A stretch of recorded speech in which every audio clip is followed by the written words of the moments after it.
या महायुतीची जी समन्वय बैठक जी झाली त्याच्यामध्ये महायुतीच्या तिन्ही पक्षाचे मंत्री हजर होते. बावनकुळे साहेब होते, गिरीश महाजन होते, अर्थातच शंभूराजे आणि उदय सामंत, मी स्वतः मुश्रीफ साहेब वगैरे. पहिल्यांदा म्हणजे अजितदादा यांचं एक चांगलं स्मारक उभं राहिलं पाहिजे, त्या संदर्भामध्ये एक कमिटी करावी. कॅबिनेटमध्ये सुद्धा मी सुचवलं होतं. इथे सुद्धा सगळं सांगितलं की आपल्या पहिला विषय आपण हाच घेतला पाहिजे की दादांचे जे आहे मुंबईमध्ये एक चांगलं स्मारक निर्माण झालं पाहिजे. त्याची कमिटी मुख्यमंत्र्यांना आपण विनंती करायची आहे की लवकर लवकर ती कॅबिनेट कमिटी निर्माण करा. त्यानंतर मला संपलं तर तुम्ही बोला, तू जरा जास्त. मग जो काही निधी आहे हा निधी कुठल्या प्रमाणात कशा रीतीने वाटता येईल, परंतु प्रत्येक महायुतीच्या आमदारांना सर्वसाधारणपणे समान वाटप कसं होईल, त्याची टक्केवारी कशी होईल या संदर्भामध्ये चर्चा झाली. मग तो निधी राज्यस्तरावर असू शकतो, तो निधी जिल्हा स्तरावर असू शकतो.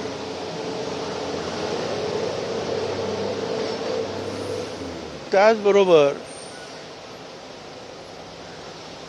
ह्या ज्या प्रत्येक DPDCमध्ये वगैरे जे काही निधी असतो त्याचं वाटप कसं करायचं त्या संदर्भातली पण खूप चर्चा झाली.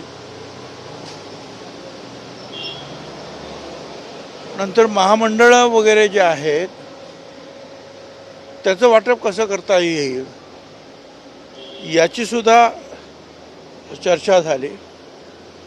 त्याचं सगळे जे मिनिट्स वगैरे जे आहेत आम्ही तयार केलेले आहेत आणि तिन्ही पक्षाचे आमचे जे प्रमुख आहेत त्यांच्याकडे हे मिनिट्स आम्ही पाठवून नंतर मग ते फायनल होईल आणि दर मंगळवारी आम्ही या विषयावर चर्चा करण्यासाठी बसणार आहोत.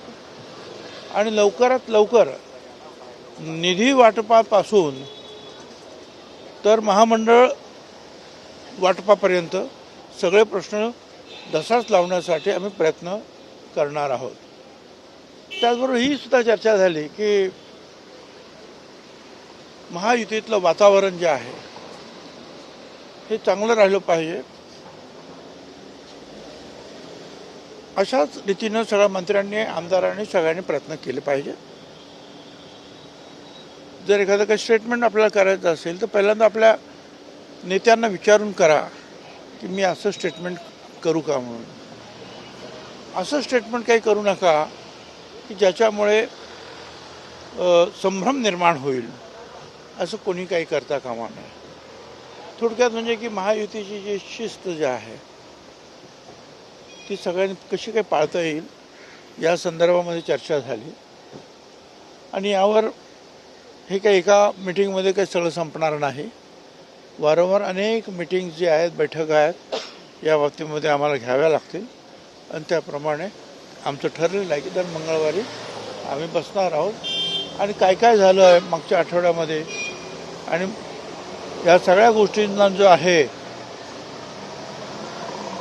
जे निर्णय आम्ही घेतले ते अंमलात आणण्यासाठी प्रयत्न करणार आहोत. सर, परंतु अजित पवारांच्या स्मारकाच्या संदर्भातल्या जागेच्या संदर्भात काही स्पेसिफिक चर्चा झाली का की स्मारकाची असं आहे की आम्हाला चर्चा आहे, सगळं आहे. पण जोपर्यंत सगळ्या गोष्टी फायनल होत नाही मुख्यमंत्री साहेबांच्या लेवलवर आणि शिंदे साहेब आणि उपमुख्यमंत्रीपर्यंत सुनेत राहत आहे तोपर्यंत याच्यावर त्या कसं असावं काय असं याच्यावर आम्ही तरी जे मीडियात चर्चा करणं बरोबर नाही. खरं तर निधी वाटपांवरतून देखील अनेक आमदारांमध्ये नाराजी आहे. खरं तर भाजपच्या मंत्र्यांना किंवा आमदारांना सर्वाधिक जास्त निधी जातोय. त्या तुलनेने राष्ट्रवादी आणि शिवसेनेच्या आमदारांना निधी कमी जातो. त्याच्यावरच बरीचशी चर्चा झाली आणि असं ठरलं की सर्वसामान्यपणे जे आहे सगळ्यांना समान वाटप कसं होईल या संदर्भामध्ये सगळ्यांनी काळजी घ्यायची आहे. आज कॅबिनेटमध्ये एक महत्त्वाच्या विषयावर चर्चा झाली ती म्हणजे की नरसापूर घटनेनंतर आता जे कोणी गुन्हेगार लैंगिक शोषण करून गुन्ह्यात अडकले जातात त्यांना पेरोल द्यायचं नाही. काय नेमकी चर्चा झाली तुमच्या यावर मत? आणि बरोबर आहे, ती जी चर्चा झाली ती आता कॅबिनेटमध्ये चर्चा झाली ती तुम्हाला सुद्धा कल्पना आहे की जे वारंवार असे गुन्हे करणारे लोक आहेत त्यांना सारखा पॅरोल मिळता कामा नये. आणि मग त्यामध्ये जे आहे अर्थातच मुख्यमंत्र्यांनी सुद्धा ती सहमती दाखवली त्या चर्चेत आणि त्याप्रमाणे ज्या संबंधित अधिकाऱ्यांना सांगितलं जाईल किंवा आणखीन त्याच्यामध्ये काही निर्णय काय घ्यायचे असतील तर मुख्यमंत्री घेतील. सर, शेवटचा प्रश्न आहे. शिपाई साठीच्या परीक्षा ज्या त्या नुकत्याच पार पडल्या, तर शिपाई भरतीच्या परीक्षा नुकत्याच पार पडल्या, पण त्या परीक्षेत एका अकॅडमीच्या कडून दिले जाणारे जे इम्पॉर्टंट नोट्स असतात किंवा पेपर दिला जातो त्याच्यातले 85 प्रश्न जे आहेत ते त्याच अकॅडमीकडून आले आणि त्याच्यामुळं गदारोळ. मी काय वाचलं नाही, मला काय त्याच्याबद्दल काय कल्पना नाही.